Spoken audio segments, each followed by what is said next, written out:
As I just said, we're going to be talking to Senator John McCain of Arizona about his new book, 13 Soldiers. It's just a brand new book. We're going to talk about that and his respect for America's fighting men. We'll get to some other big news, obviously, in that interview. We're back with our roundtable, Joe, Susan, and David. Let's talk about this president and what we're walking into, this sort of, I can't say the word, but it's a storm. It's going to be a very unpleasant storm for 3 or 4 days.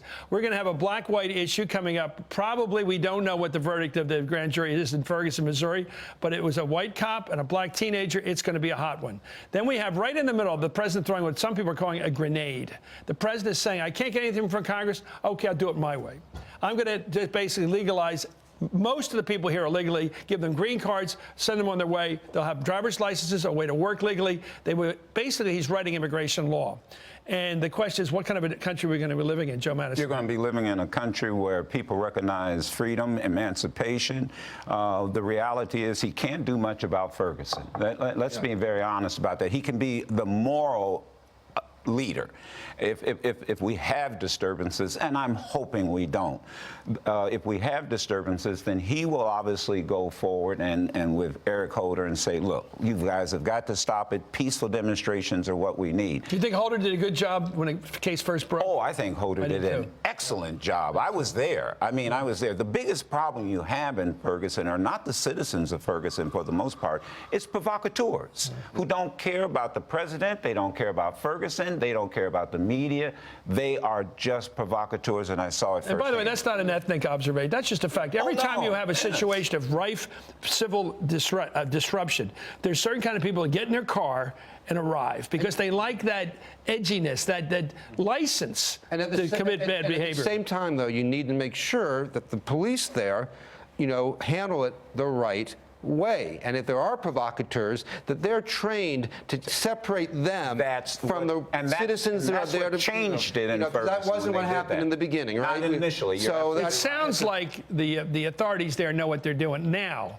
Boy, that's a hard way to learn a lesson, Susan. Yeah, I think that's right. But maybe it's an opportunity to show that things are different than from that first spate of demonstrations when you had that big militarized response to peaceful demonstrations. We'll see. This is going to be a test. You know, my dad worked in the court system back in Philly back in the 50s, and he was like the dean of the court reporters, wrote down what happened in court.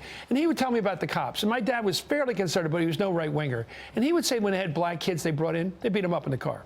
Now, look, I just... That was it. They were probably guilty of the crime, but they didn't want to the court to decide it. They just beat them up in the car. On my show this morning, we talked about the fact that a young black youth will be killed 21 times more than a white teenager by a policeman in the United States of America. We have a story in tomorrow's USA Today. Well, he also might get killed by his enemies and the gangs, too. I mean, he faced a lot of danger. Yeah, but cops aren't supposed to be killing teenagers. I'm with you. I'm with you. There's big disparity, racial disparity in arrest rates in Ferguson. We have a story in tomorrow's paper that shows that in USA Today, 1,600 police departments have disparities that are wider than that in Ferguson across this country. Is that just father, son, Irish tradition, for example, being police officers, firefighters in New York and Philly and places like that? Is that just a predilection? Is there an African-American application rate that's up to the proportion of the population?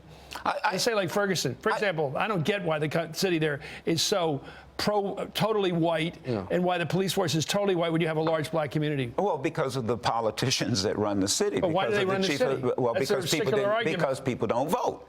That's exactly why. And that's why candidates don't run.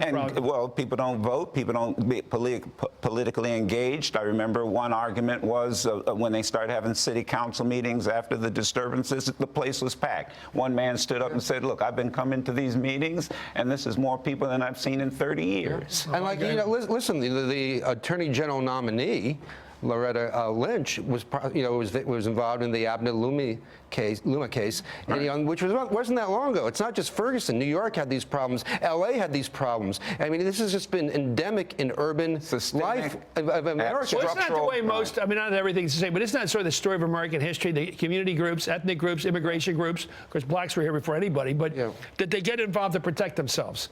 That's why they get. You know what the largest registrar in votes in the history of my city was in Philadelphia? Frank Rizzo. Yeah. Because he was seen as anti-black. Oh. Everybody registered. There was higher percentage of black voters than white voters because of him. My first job as a political director of the NAACP was to go into Philadelphia and stop him from changing the city charter so he could run for a consecutive term. Well, you succeeded. Oh, big time. Because he didn't get that third term. He kept running, though, right Big to the time. end. That's But right. I think protecting your community is one of the reasons why people vote. It's not to get ahead. It's to hold together, you know? Well, there's some self-interest in voting. You'd hope so, right? So what's your piece going to tell us tomorrow? Give me a little hype here. It's going to say that Ferguson is not only not different from the rest of the country. It's not as bad as 1,600 communities. In what sense? In the sense of a disparity between the rates in which blacks and whites are arrested. You're 3 times more likely to be arrested in Ferguson if you're black than if you're white.